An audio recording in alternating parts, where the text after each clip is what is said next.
I thought I knew what desperation looked like. I thought I'd felt it before when my mother died, when my father remarried, when I had to drop out of university to work 3 jobs just to survive in Seoul. But I was wrong. Real desperation is watching your little sister's life slip away because you're 30 million won short for her surgery. Real desperation is staring at your phone at 2 a.m., scrolling through loan apps you know will destroy you, because what else is there? That's when the message came. Unknown number. I have a business proposal. It pays well. Are you interested? I should have deleted it. I should have blocked the number. But desperate people don't have the luxury of caution. So I typed back, yes. Welcome to another story that might just change how you see the world. Whether you're new here or you've been riding with us, thank you for being here. Drop a comment and let me know where you're watching from: Lagos, Seoul, New York, or somewhere in between. This channel is built on stories that hit home, stories about real people facing impossible choices. If that's what you're here for, you might want to hit that subscribe button. Trust me, you won't regret it. Now, let's get back to Zara's story. The cafe in Gangnam was the kind of place Zara couldn't afford to breathe in. Marble floors, crystal chandeliers, people in suits that cost more than her rent. She sat at a corner table, her worn jacket feeling like a billboard screaming, "You don't belong here." Then he walked in. Jin-woo Park, 32, CEO of one of Seoul's top architecture firms. Half Korean, half Nigerian, with his father's sharp jawline and his mother's warm, deep-set eyes. He was the kind of handsome that made people stop and stare. But Zara noticed something else. His eyes were cold, guarded, like someone who'd locked every emotion behind steel doors.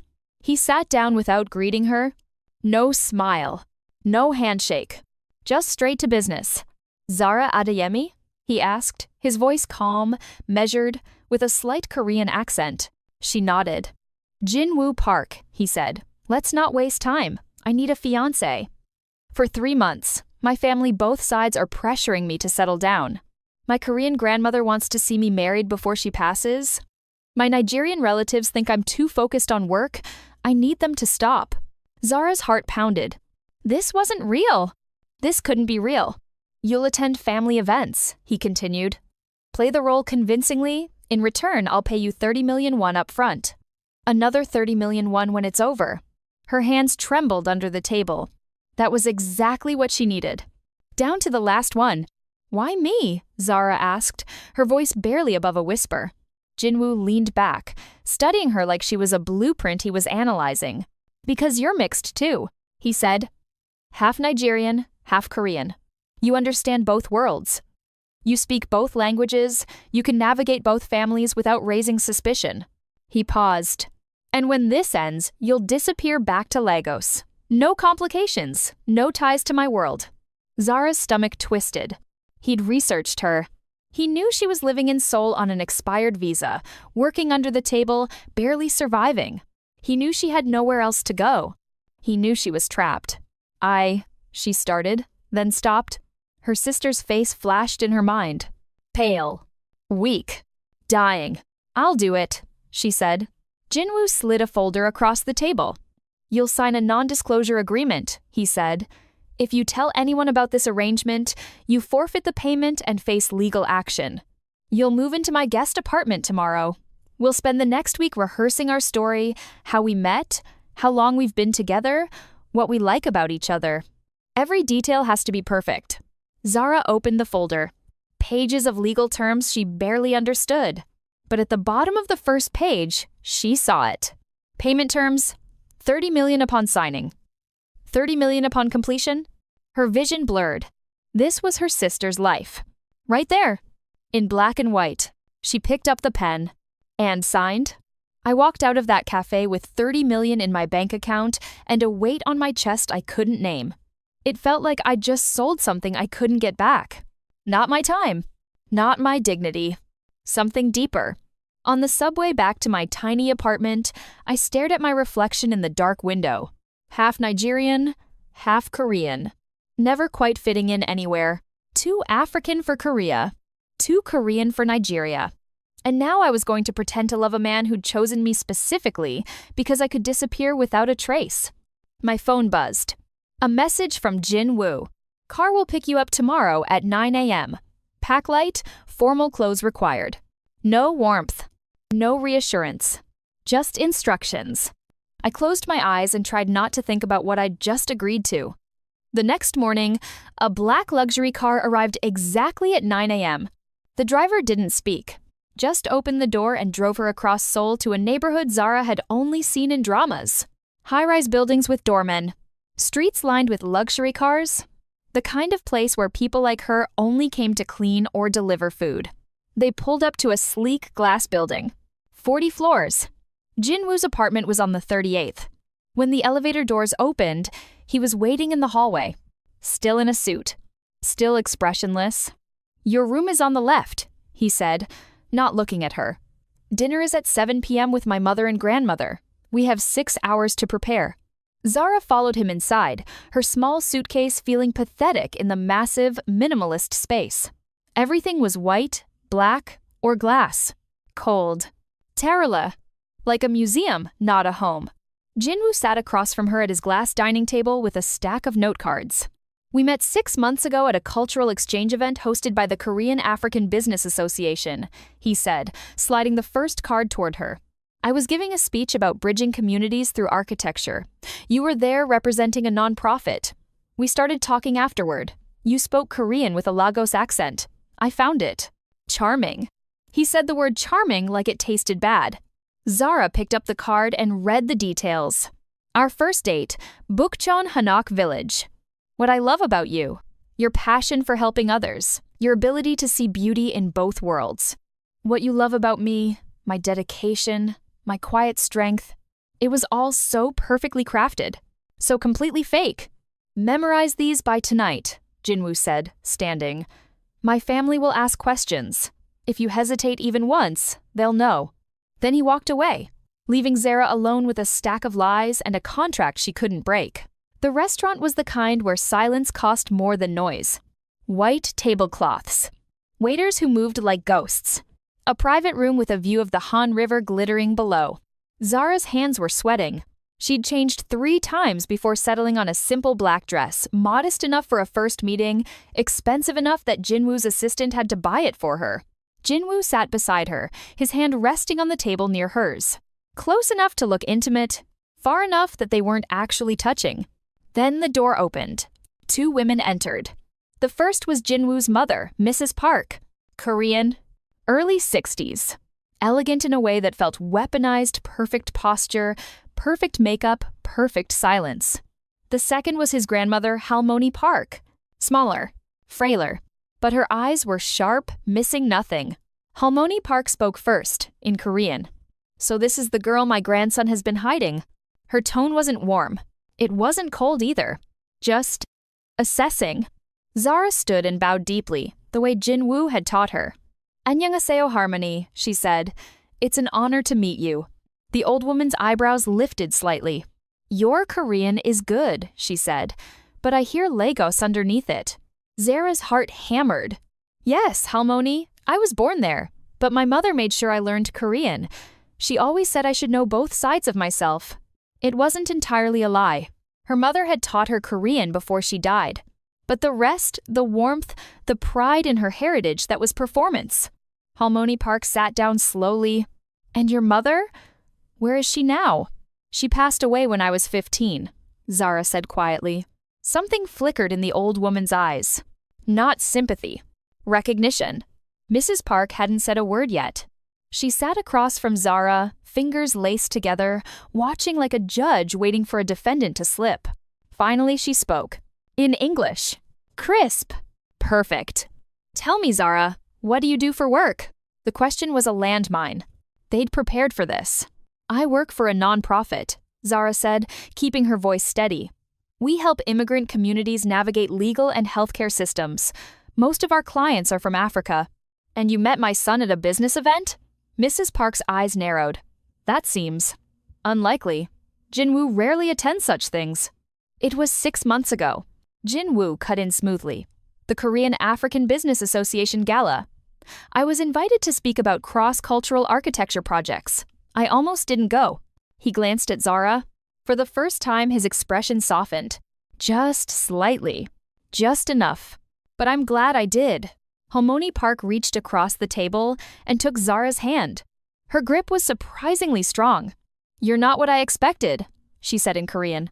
Zara's throat tightened. "I hope that's not a bad thing, Halmoni." The old woman smiled small, barely there. "My grandson has been alone too long, locked away.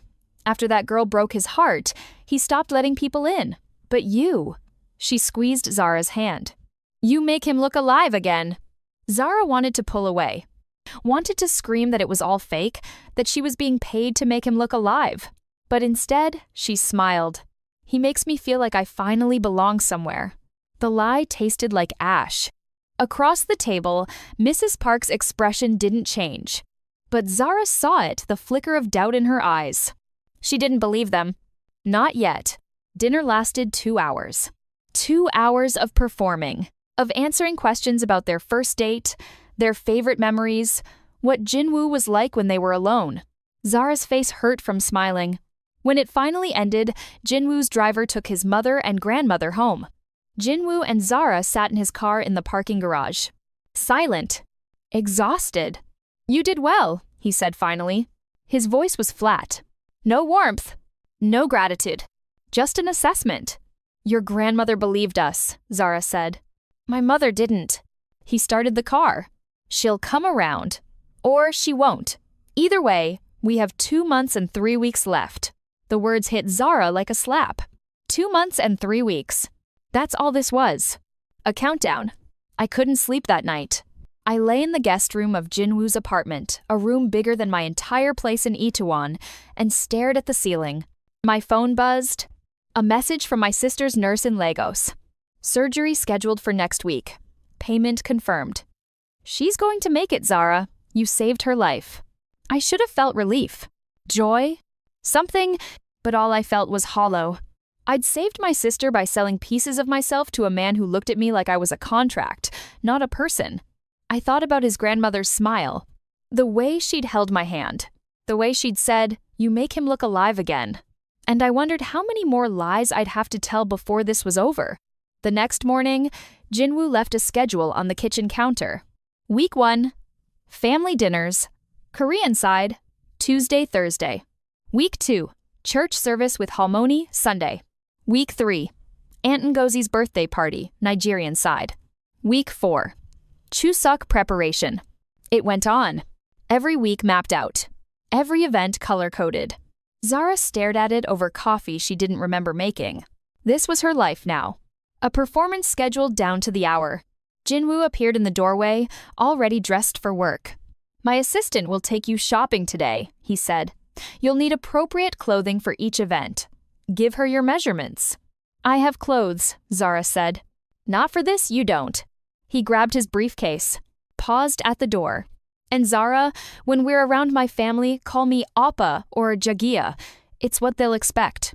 Then he was gone. Jin-woo's assistant was a woman named Minji. Late 20s. Efficient. Cold.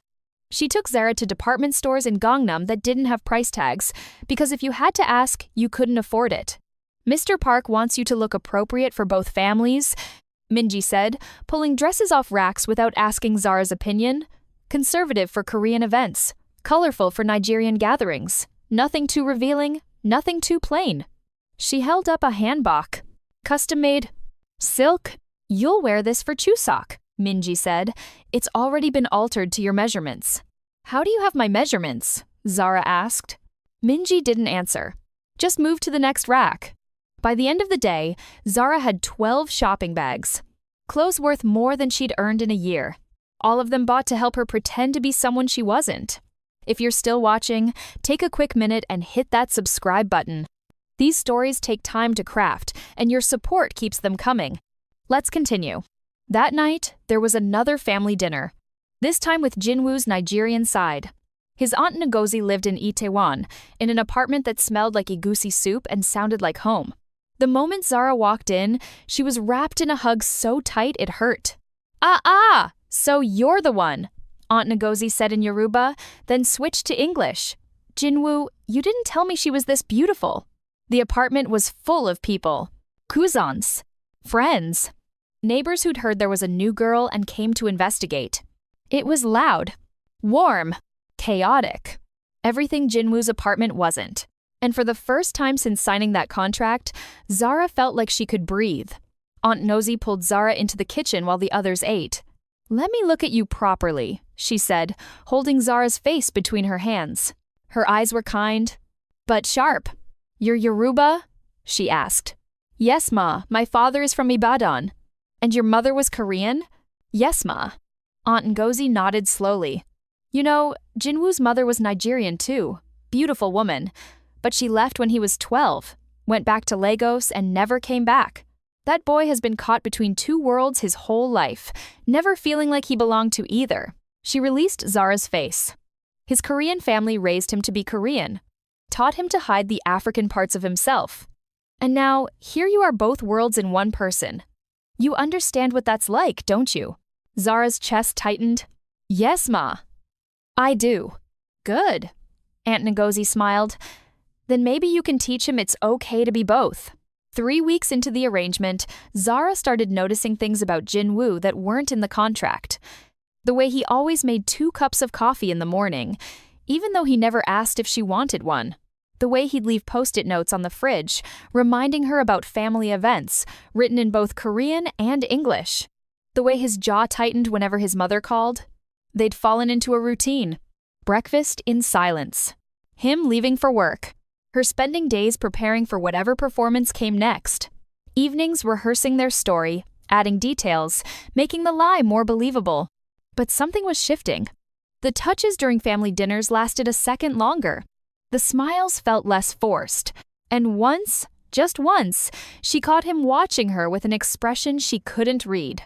Sunday came with Halmoni Park's church service. A traditional Korean church in Gangnam where everyone wore their best clothes and spoke in whispers. Zara wore the modest dress Minji had picked out. Navy blue. High collar. Appropriate. Jin-woo's hand rested on her lower back as they walked in. His grandmother beamed when she saw them. "There they are," she said in Korean, loud enough for others to hear. "My grandson and his beautiful fiancée."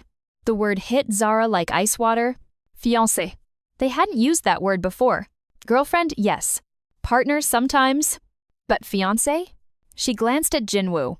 His expression hadn't changed, but his hand on her back pressed slightly firmer. A warning. Go along with it. After the service, Halmoni Park insisted they come to her home for lunch. A traditional hanok in Bukshan. Sliding doors. Heated floors. The smell of kimchi and doenjang jjigae filling every room. Jin-woo's mother was already there, setting the table. She looked up when they entered. "Mother told me she's been calling Zara her granddaughter-in-law," Mrs. Park said in Korean, not looking at Jin-woo. "I didn't realize you'd proposed." The temperature in the room dropped. Jin-woo removed his shoes slowly. "I haven't. Not officially." "Then why is she calling this girl your fiancé?" "Because she wants to see me married before she dies," Jin-woo said, his voice flat. "You know this." Mrs. Park's eyes shifted to Zara. "And you? What do you want?" Zara's mouth went dry. This wasn't rehearsed. This wasn't in the script. Real quick, if this story is hitting different, go ahead and subscribe. You know you want to see how this ends. I looked at Mrs. Park and felt something crack inside me. What did I want? I wanted my sister to live. I wanted to stop lying to a dying woman who'd shown me more warmth in 3 weeks than my own stepmother had in years. I wanted to stop pretending that the way Jin-woo's hand felt on my back didn't make my heart race. But I couldn't say any of that. So I said what she needed to hear. I want to make Jin-woo happy, and if being patient while he works through his feelings means waiting for a proposal, then I'll wait. The lie came out smooth. Practiced. Perfect. Mrs. Park's expression didn't soften, but she nodded once and returned to setting the table. Jin-woo's hand found mine under the table during lunch. Squeezed once. I couldn't tell if it was gratitude or apology. That night, Jin-woo broke his own rules. They were back at his apartment. Zara was changing out of her church clothes when she heard a knock on her bedroom door. "Come in." Jin-woo stood in the doorway, still in his dress shirt, tie loosened. He looked exhausted. "My mother called," he said. "She wants us to attend a family gathering next weekend. My cousin's engagement party." "Okay." She also asked if I'd bought you a ring yet. Zara's stomach dropped. What did you tell her? That I'm working on it. He stepped into the room. Closed the door behind him. We need to make this more convincing. My mother is suspicious. If we don't give her something concrete, she'll start digging. And if she digs. He didn't finish. He didn't have to. If Mrs. Park discovered the truth, the contract would be void. Zara would lose everything. Jin-woo pulled something from his pocket, a small velvet box. Zara's heart stopped. It's not real, he said quickly. Well, the ring is real, but the engagement isn't. We'll announce it at my cousin's party. Let my family see it. Take photos. Make it official in their eyes. He opened the box. Inside was a diamond ring. Simple. Elegant. Expensive. I had it sized to your finger, Jin-woo said. My assistant got your measurements from the tailor. Of course she did. Zara stared at the ring like it might bite her. When the 3 months are up, Jin-woo continued, we'll stage a quiet breakup. Tell them we realized we wanted different things. No drama, no blame. You keep the money. I keep my family off my back. Everyone wins. He held the box out to her. Try it on. Make sure it fits. Zara took the ring, slid it onto her finger. It fit perfectly. Of course it did. Everything about this arrangement was perfect. Perfectly planned. Perfectly executed. Perfectly fake. She held her hand up, watching the diamond catch the light. It's beautiful, she whispered. Jin-woo's expression remained neutral. Good. We'll tell my grandmother tomorrow. She'll want to start planning the wedding immediately, but I'll handle that. Tell her we want a long engagement. At least a year. That buys us time. He turned to leave. Stopped at the door. Zara? Yes? I know this isn't what you signed up for. The ring. The engagement. It's more than we agreed on. If you want to back out, I'll still pay you for the time you've... I'm not backing out. The words came faster than she intended. Firmer. Jin-woo nodded once. Then left. I sat there for an hour after he left, staring at that ring. It felt heavy. Heavier than it should. My phone buzzed. A video call from my sister in Lagos. She looked better. Color in her cheeks. Sitting up in bed. Zara, the doctors say I can go home next week. Her voice was bright, full of life. That's amazing, I said, trying to match her energy. She leaned closer to the camera. Squinted. Wait, is that a ring? Zara, is that an engagement ring? My throat closed. It's complicated. Complicated how? Who is he? When did this happen? Why didn't you tell me? Because none of it is real, I wanted to say. Because I'm lying to everyone, including myself. Instead, I smiled. His name is Jin-woo. I'll tell you everything soon. Just focus on getting better. The next morning, Jin-woo drove them to Halmoni Park's house. She was in the garden, trimming flowers. When she saw the ring on Zara's finger, she dropped her shears. Jin-woo-ya. She gasped in Korean. You proposed? Jin-woo took Zara's hand, the one with the ring, and held it gently. Last night, he said. I couldn't wait any longer. The lie rolled off his tongue effortlessly. Halmoni Park's eyes filled with tears. She pulled them both into a hug, laughing and crying at the same time. I was so worried I wouldn't live to see this day, she whispered. My precious grandson finally happy, finally settling down. She held Zara's face. You take care of him, yes? He acts strong, but his heart is soft, fragile. Don't let him lock himself away again. Zara's vision blurred. I won't, Halmoni, I promise. Another lie. Another wait. News of the engagement spread through both families within hours. By evening, Jin-woo's phone was exploding with calls and messages. His Korean relatives sent formal congratulations. His Nigerian side sent voice notes screaming with excitement. Aunt Ngozi showed up at the apartment unannounced with a bottle of champagne and enough pepper soup to feed an army. My boy is getting married, she announced, pulling Jin-woo into a dance he clearly didn't know how to do. She grabbed Zara next. And you clever girl. I knew from the moment I saw you two together. The way he looks at you like you're the only person in the room. Zara forced a laugh.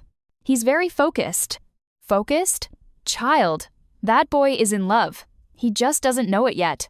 Aunt Ngozi winked, poured champagne into plastic cups because Jin-woo didn't own proper glasses. To love that sneaks up on you, she toasted. Zara's hand trembled as she raised her cup. Jin-woo's eyes met hers across the room. Unreadable. Always unreadable. The cousins' engagement party was held at a luxury hotel in Gangnam. Crystal chandeliers. Ice sculptures. A string quartet playing classical music. Zara wore a champagne-colored gown that Minji had selected. Elegant. Understated. Expensive enough to belong. Jin-woo's hand never left her waist as they moved through the crowd. Introducing her. Showing off the ring. Playing the role of devoted fiancé so convincingly that Zara sometimes forgot he was acting. His cousin Ji-hun pulled them aside during cocktail hour. "So, you finally did it," Ji-hun said, clapping Jin-woo on the shoulder. "After Chioma, I thought you'd sworn off relationships entirely." Jin-woo's grip on Zara's waist tightened. "Zara is nothing like Chioma."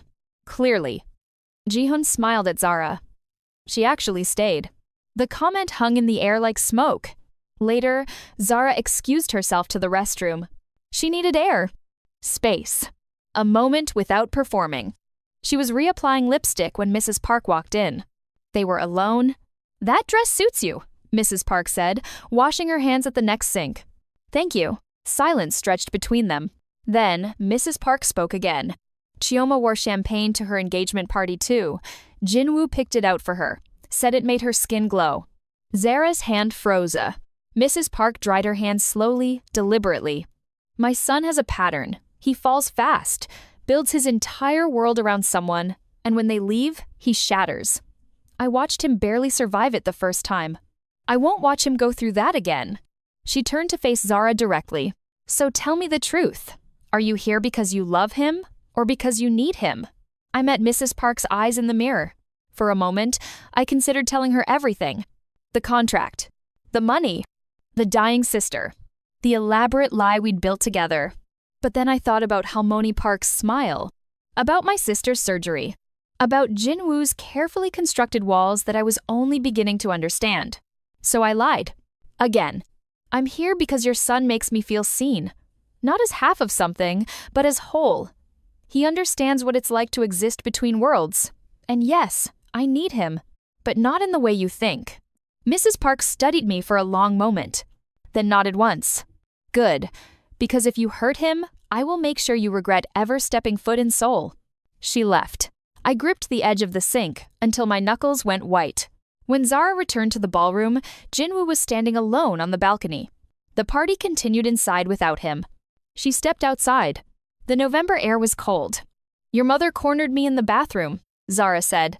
Jin-woo didn't look surprised. "What did she say?" "That Chioma wore champagne to her engagement party. That you picked it out." His jaw tightened. "I didn't pick your dress. Minji did." "I know." Silence. The city stretched out below them, endless lights in the darkness. "Tell me about her," Zara said quietly. "About Chioma." Jin-woo was quiet for so long she thought he wouldn't answer. Then he spoke. "We met in university. She was studying international relations. Nigerian, like my mother. She was loud where I was quiet. Emotional where I was controlled. She made me feel less. Broken." Jin-woo continued, his voice flat, but his hands gripping the railing. "My Korean family hated her, said she was too African, too improper. My grandmother refused to meet her for a year, and Chioma's family thought I was too whitewashed, too Korean, too cold." He exhaled slowly. "We got engaged anyway. Thought love would be enough. But the pressure from both sides crushed us. Every family dinner was a war. Every holiday a negotiation. She started resenting me for not defending her more. I resented her for making me choose. And then, she met someone else. A Nigerian businessman. Someone who didn't make her explain herself. Someone who didn't come with two families tearing her apart. She left 3 weeks before the wedding." Zara's chest tightened. "Jin-woo, that's why I hired you," he said, finally looking at her. "Because you understand. You won't ask me to choose. And when this ends, you'll leave without destroying me. But what if I don't want to leave?" The thought came unbidden. Terrifying. I pushed it down immediately. This was a contract. A transaction. Nothing more, except somewhere between the family dinners and the rehearsed stories and the way his hand felt in mine, something had shifted. I'd started noticing things. The way he always made sure I ate before he did. The way he switched to Korean when he was nervous and English when he was comfortable. The way he looked at me sometimes, like he was seeing someone instead of something. And the worst part? I'd started caring whether he looked at me at all. "We should go back inside," I said. Jin-woo nodded, but neither of us moved. The following week, Halmoni Park insisted on taking Zara shopping. "For the wedding," she said excitedly in Korean. "We must start looking at venues, and dresses, and flowers." Jin-woo tried to delay her. "Halmoni, we have time. We're thinking a long engagement." "Nonsense. I'm 83 years old. I don't have time." So Zara spent an entire Saturday looking at wedding venues she'd never actually use. Traditional hanoks, modern hotels, garden ceremonies. Halmoni Park had opinions about everything. "This one is too cold. No warmth. Your wedding should feel like coming home." "This one is too modern. Where's the respect for tradition?" By the fourth venue, Zara's face hurt from smiling. Then they entered a small traditional house in Bukchon. Wooden beams, paper windows, a courtyard with a single cherry blossom tree. Halmoni Park's eyes filled with tears. "This is it. This is where my grandson will marry." That evening, Zara returned to the apartment emotionally exhausted. Jin-woo was working late. She made tea, sat in the dark living room, watched the city lights. Her phone rang. Her father. She hadn't spoken to him in months. "Zara," he said in Yoruba, "your stepmother told me you're engaged. To a Korean man?" "Yes, Papa." "And you didn't think to tell your own father?" Guilt twisted in her stomach. "It happened quickly. Too quickly. What do you know about this man? About his family? Have you thought about the children? They'll be confused. Not Korean enough. Not Nigerian enough." The words cut deeper than he knew. "Papa, I have to go." "Zara?" She hung up, stared at the engagement ring. Not Korean enough. Not Nigerian enough. The story of her life. Jin-woo found her there an hour later, still sitting in the dark. "Why are the lights off?" he asked, setting down his briefcase. Zara didn't answer immediately. "My father called. He's upset about the engagement. Says our children will be confused. Lost between cultures." Jin-woo was quiet. Then he sat down beside her. "Not too close, but closer than usual." "He's not wrong," Jin-woo said. "I was that child. Still am, in some ways. Never Korean enough for my father's family. Never Nigerian enough for my mother's. Always explaining myself. Always translating. Always caught in between. Does it get easier? No. But you learn to stop apologizing for taking up space in both worlds." He looked at her directly. "You're not half of anything, Zara. You're twice as much. Your father will understand that eventually. Or he won't. Either way, it's not your job to make yourself smaller for anyone's comfort." Something broke open inside me when he said that. Not half of anything. Twice as much. No one had ever said that to me before. I turned to look at Jin-woo properly. Really look at him. In the dim light from the city, I could see the exhaustion in his face. The loneliness. The walls he'd built so carefully. And I realized with startling clarity that I wasn't just playing a role anymore. Somewhere between the lies and the performances and the fake engagement, I'd stopped pretending. I'd fallen for him. Actually fallen. For the man who made 2 cups of coffee without asking. Who defended me to his family while keeping his own heart locked away. Who understood what it meant to exist in the hyphen. And I had no idea what to do about it. Jin-woo stood abruptly. "You should get some rest. Halmoni wants us at her house for dinner tomorrow. She'll want to discuss wedding plans.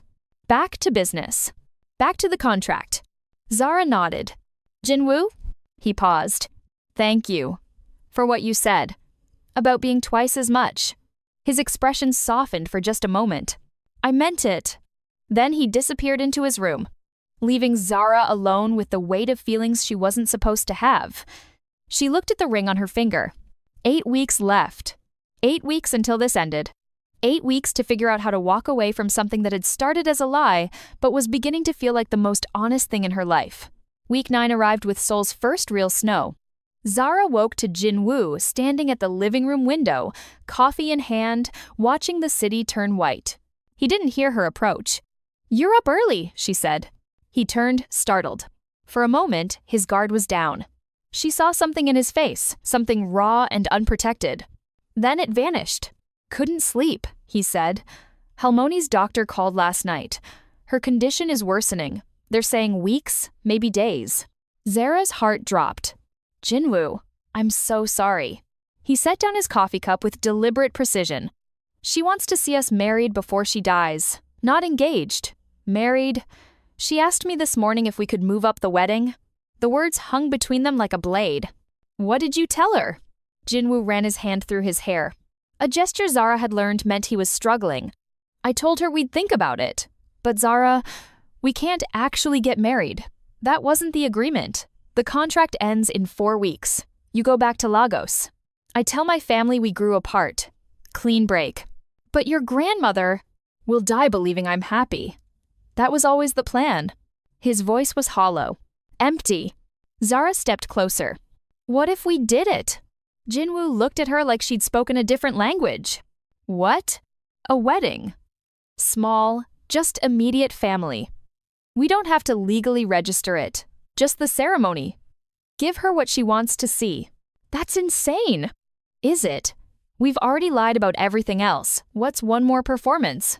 Jin-woo stared at her. "You'd do that?" Quick pause if you're invested in where this is going. Hit that subscribe button.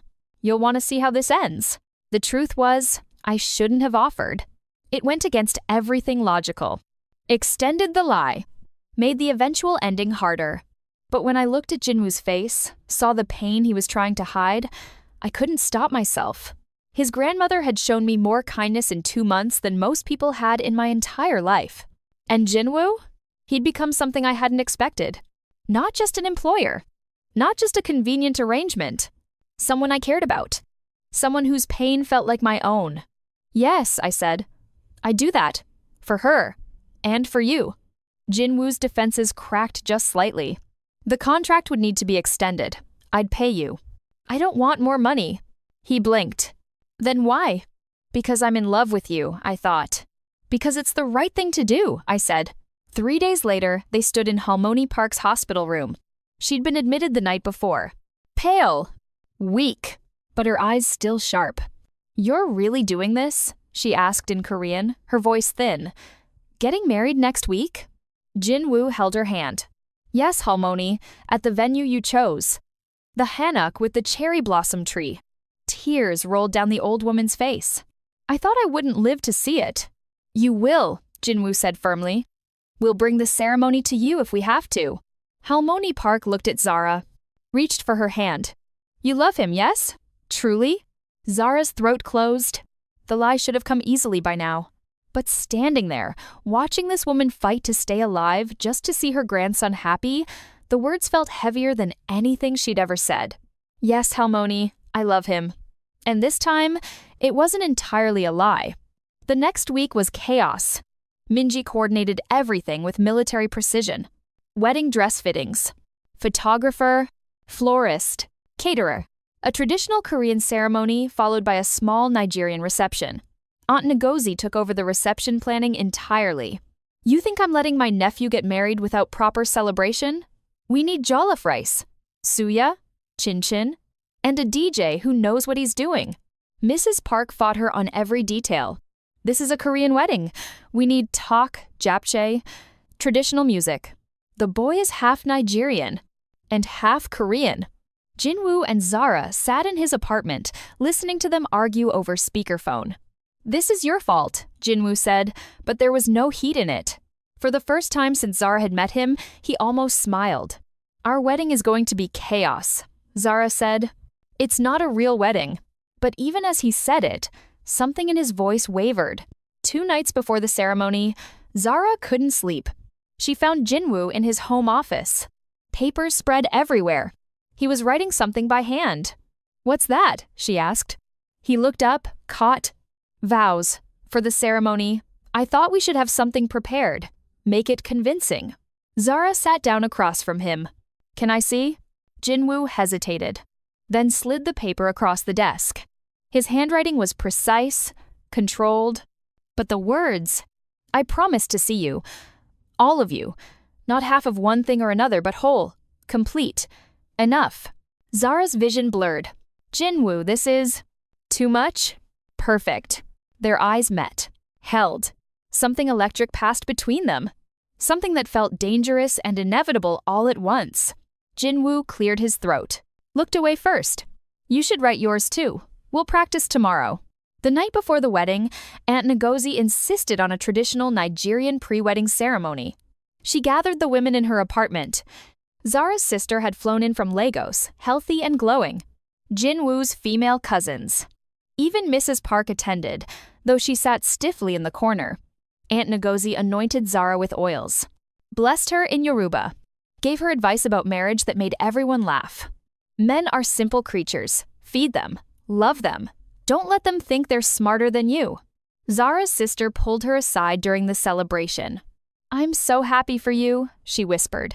Jin-woo is perfect, and the way he looks at you, like you're the only person who exists. Zara forced a smile. Her sister didn't know. Nobody knew except Jin-woo and her. That this was all constructed. Temporary. Ending in 2 weeks.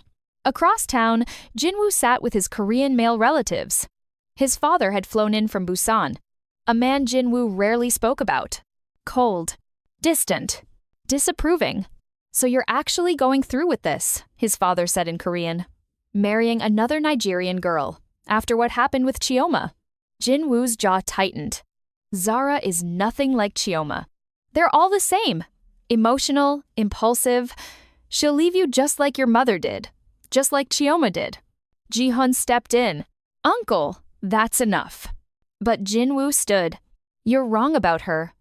Zara is strong. Loyal. She understands me in ways no one else does. And yes, she's Nigerian. She's also Korean. Just like me. And I'm done apologizing for who I am. He left. Walked through Seoul's snowy streets. And realized with startling clarity that somewhere along the way, the words he'd just said had stopped being part of the performance. I was standing on Aunt Ngozi's balcony when my phone rang. Jin-woo. Where are you? He asked. At your aunt's place. The pre-wedding thing just ended. Where are you? Walking. Near Namsan Tower. Can you meet me? There was something in his voice. Raw. Unguarded. Now? It's past midnight. We're getting married in 10 hours. I know. Please. 20 minutes later, I found him at the base of Namsan Tower. Snow falling. City lights reflecting off the white ground. He looked wrecked. What happened? I asked. Jin-woo didn't answer right away. Then he said the words that changed everything. I can't do this. My heart stopped. What do you mean you can't do this? Jin-woo looked at me with an expression I'd never seen before. Desperate. Torn apart? The wedding. Tomorrow. I can't stand at that altar and lie anymore. Cold flooded through me. Your grandmother. I know, but my father said something tonight. About how you'll leave just like everyone else. And I realized he's right. Not because you're like them, but because I hired you to leave. I built an expiration date into this from the beginning. His voice cracked. And I can't do it, Zara. I can't watch you walk away in 2 weeks. Not anymore. Snow fell between us. My breath came in short bursts. What are you saying? Jin-woo stepped closer. I'm saying this stopped being fake for me weeks ago. I couldn't breathe. Couldn't think. Jin-woo, you're just nervous. Wedding jitters. Tomorrow you'll… I'm in love with you. The words hung in the frozen air. I fought it. Told myself it was just convenience. Just the performance becoming too real. But tonight, when my father said you'd leave, I realized I can't imagine my life without you in it. The real you. Not the woman I hired. The woman who drinks coffee at midnight. Who switches languages mid-sentence when she's passionate about something. Who sees me all of me and doesn't ask me to choose. My vision blurred with tears. You can't mean that. Why not? Because I was paid to be here. Because this started as a transaction. Because you feel it too. He said it with such certainty. Such clarity. And he was right. I do, I whispered. The admission broke something open inside me. I tried not to. Tried to keep it professional. Just a job. Just a contract. But somewhere between your grandmother's dinners and your aunt's parties, and the way you learned to say my name in Yoruba, I fell in love with you. Jin-woo's hands cupped my face. Then tomorrow isn't a performance. It's real. We make it real. Your family will finally see me happy. Actually happy, not pretending. My visa expires in 3 weeks. We'll figure it out. Together. The contract. Forget the contract. He kissed me. Finally. After months of almost touches and careful distance and performed affection that never crossed the line. This was real. His hands in my hair, my fingers gripping his coat, snow falling around us like the world was celebrating. When we pulled apart, we were both crying. We walked back through Seoul holding hands. Really holding hands. Not for show. Not for family. Just because we could. What do we tell everyone? I asked. Jin-woo smiled a real smile that transformed his entire face. The truth. That we started as an arrangement. That I hired you because I was too scared to try again. But that you broke through every wall I'd built. And now I can't imagine standing at that altar with anyone else. Your mother will kill us. Probably. My father definitely will. Halmoni? Jin-woo's expression softened. She already knows. I think she's known from the beginning. She told me last week that sometimes the best love stories start as something else entirely. We stopped outside his apartment building. The sun would rise in a few hours. Our wedding day. A real wedding now. Are you sure about this? I asked. Jin-woo pulled me closer. I've never been sure of anything in my life. The wedding day arrived with clear skies and cold air. The Hanok venue looked like something from a dream. White flowers everywhere. The cherry blossom tree bare, but beautiful in winter light. Traditional Korean decorations mixed with Nigerian fabric draped across the courtyard. Two worlds woven together. Zara stood in the bridal room, wearing a traditional white hanbok with gold embroidery. Her sister helped adjust the fabric. You look nervous, her sister said. I am. It's normal. Every bride gets cold feet. Zara shook her head. Not cold feet. I'm nervous because this is real now. Last night, everything changed. Jin-woo and I were actually doing this. Not for his family, not for money. For us. Her sister's eyes widened. Wait, what do you mean for money? Zara took a breath. Anne told her everything. Her sister stared at her in shock. You're telling me this entire relationship started as a business arrangement? Yes. And you fell in love anyway? Yes.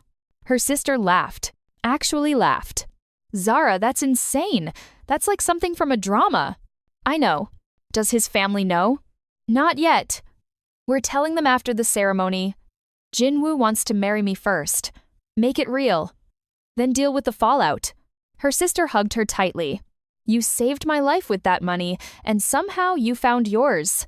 That's not insane. That's a miracle. A knock at the door. Aunt Ngozi entered, resplendent in traditional Nigerian attire. It's time, she said, eyes shining. Your husband is waiting. And child, I have never seen that boy look so alive. Jin-woo stood at the altar in traditional Korean wedding attire. Navy hanbok with intricate embroidery. His hands clasped in front of him. But when Zara appeared at the entrance of the courtyard, his composure shattered. She was breathtaking, not because of the dress or the makeup, but because she was walking toward him by choice. Not because of a contract, not because of money, because she wanted to. The small gathering of family stood. Halmoni Park sat in a wheelchair in the front row, oxygen tube in her nose, tears streaming down her face. Mrs. Park watched with unreadable eyes. Jin-woo's father sat rigid, but Aunt Ngozi beamed like the sun itself. Zara reached the altar, took Jin-woo's hands. Hi, she whispered. Hi, he whispered back, and smiled. The officiant began the ceremony in Korean. Traditional words about unity, partnership, honoring ancestors. Then Aunt Ngozi stood and spoke in Yoruba, translating some, speaking from the heart for the rest. These two children come from two worlds, but they are not divided. They are doubled, twice blessed, twice strong. And today, they choose each other not because they have to, but because they cannot imagine not choosing each other. It was time for vows. Jin-woo went first. His hands trembled slightly, holding the paper. Zara Adeyemi, I hired you because I was afraid of being hurt again, afraid of choosing wrong, afraid of never being enough for anyone. But you didn't just play a role, you saw me. The Korean parts and the Nigerian parts, and all the messy in between. And you didn't ask me to choose. You showed me I didn't have to. His voice broke. I love you. Not the performance, you. And I choose you. Every day. Forever. Zara wiped her tears. Took a breath. Spoke from memory because she'd thrown away the practiced words last night. Jin-woo Park. 3 months ago, I agreed to pretend to love you for money. It was supposed to be simple. A role, a performance. But you taught me that love isn't something you can fake. It sneaks up on you in coffee made without asking, in post-it notes written in 2 languages, in the way someone sees you as whole when the world only sees you as half. She squeezed his hands. You saved my sister's life with your money, but you saved mine by teaching me I don't have to apologize for taking up space in 2 worlds. I love you, all of you. The cold parts and the warm parts, the guarded parts and the parts you're learning to open. I choose you. Now and always. There wasn't a dry eye in the courtyard. Even Mrs. Park was crying. The officiant pronounced them married. Jin-woo kissed Zara like they were the only 2 people in existence. The small gathering erupted in applause. Halmoni Park sobbed openly. Aunt Nosy ululated. Even Jin-woo's father's stern expression cracked slightly. But Mrs. Park approached them immediately after. We need to talk, she said quietly. All of us. Now. Jin-woo's hand tightened around Zara's. After the reception, mother. Now. They moved to a private room in the hanok. Mrs. Park closed the door, turned to face them. I know, she said simply. Zara's stomach dropped. Know what? Jin-woo asked carefully. About the arrangement, the contract, the money. I've known since the second family dinner. I hired a private investigator. The air left the room. I thought I might faint. Everything we'd just done, the vows, the ceremony, the confession to my sister, it was all about to crumble. Mrs. Park would annul it. Expose us. Destroy Jin-woo's relationship with his grandmother in her final days. But instead, she did something unexpected. She smiled. Small, sad, real. I was furious at first, she said in English. My son, hiring someone to lie to his dying grandmother, to lie to me. I wanted to expose you both. End it. She looked at Jin-woo. But then I watched you. Really watched you. And I saw something I hadn't seen since before Chioma. You were healing, opening up, laughing.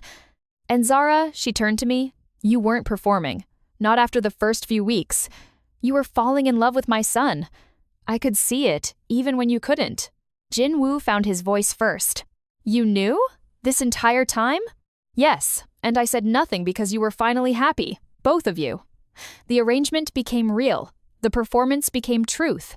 And that's all any mother wants, to see her child genuinely happy. Mrs. Park stepped closer. Took both their hands. Your grandmother doesn't know, and she doesn't need to. Let her die believing her grandson found love naturally. That's a kindness. But between us, she looked at them both. What you have now is real. I saw it in those vows, heard it in your voices.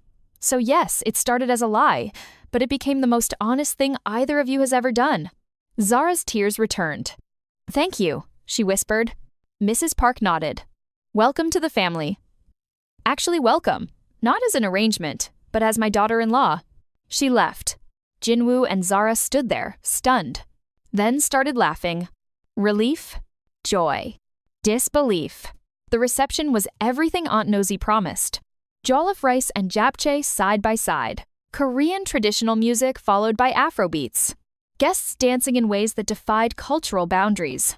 Jin-woo and Zara moved through it all in a daze. Still processing Mrs. Park's revelation, still adjusting to the fact that this was real now. Legally real. Emotionally real. Forever real. Halmoni Park called them over during dinner. Come here, my children.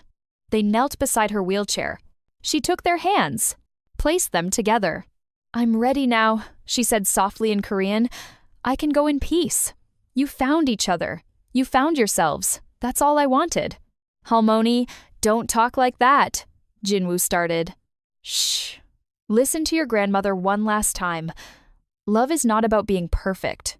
It's about being present, being honest, even when it's hard, especially when it's hard. You two understand that now. She smiled. Thank you for letting me see this day. Halmoni Park passed away 3 days later. peacefully. In her sleep, with a smile on her face. The funeral was massive. Both Korean and Nigerian traditions honored. Jin-woo delivered the eulogy in 2 languages. His voice steady until he said, "She taught me that love doesn't require you to be one thing or another. It just requires you to be honest." Then he broke. Zara held him as he cried, in front of everyone. No walls, no performance, just grief. After the burial, they stood at her grave. "She knew," Jin-woo said quietly. "About the arrangement, my mother told me. Halmoni figured it out weeks ago but never said anything. She told my mother, 'Let them find their way to the truth.' They will." Zara leaned against him. She was right. She usually was. 2 weeks later, they sat in an immigration lawyer's office. Zara's visa had expired, but now she was married to a Korean citizen. The lawyer reviewed their paperwork. "Everything appears to be in order," she said in Korean. "Your spousal visa should be approved within 6 weeks. In the meantime, Mrs. Park, you'll need to stay in the country. No international travel." Mrs. Park. The name still felt foreign. Real. Outside the office, Jin-woo pulled Zara close. 6 weeks. Then you're legal. Then we figure out everything else. Your sister, my work, where we want to live, how we want to build our life. Together, Zara said. Together. They walked through Seoul hand in hand. Past the cafe where they first met. Past Namsan Tower where everything changed. Toward home. Their home now. Not his apartment. Not a temporary arrangement. Home. 6 months later, Zara's sister visited from Lagos. The apartment had changed. African art on the walls next to Korean calligraphy. 2 languages spoken interchangeably. Photos from the wedding displayed proudly. "You two are disgustingly happy," her sister teased over dinner. Jin-woo laughed, something he did frequently now. "We earned it." After her sister went to bed, Jin-woo and Zara stood on the balcony. The city stretched below them. Endless. Possible. "Do you ever regret it?" Jin-woo asked.